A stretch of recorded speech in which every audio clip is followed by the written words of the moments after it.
এ দেশের বিভিন্ন শাসনভার আমরা দেখেছি, তারা ইসলামের লেবাস লাগিয়ে কোরআন সুন্নাহ বিরোধী কোনো আইন করবে না এই বক্তব্য দিয়ে ক্ষমতায় এসে সর্বপ্রথমেই তারা আল্লাহু আকবার এবং বিসমিল্লাহকে সংবিধান থেকে উঠিয়ে দিয়েছে। কথা বলেন ঠিক কিনা? ইনশাআল্লাহুল আজিজ আগামীর বাংলাদেশ মুসলমানের বাংলাদেশ, আগামীর বাংলাদেশ ওলামা ইকরামের বাংলাদেশ, আগামীর বাংলাদেশ দ্বীন ইসলামের বাংলাদেশ। আবার যদি সংবিধান কায়েম হয়, আমরা উদাত্ত আহ্বান জানাবো, সংবিধান আর কাটাছেড়ার প্রয়োজন নাই, সংবিধান আর সংস্কারের প্রয়োজন নাই।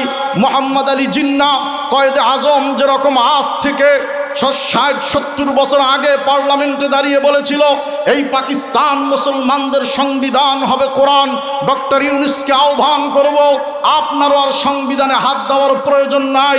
আপনি সেই রাষ্ট্রীয় অতিথি ভবন যমুনা থেকে ঘোষণা দেন সামনের বাংলাদেশের সংবিধান হবে আল কোরআন। কথা বলেন ঠিক কিনা?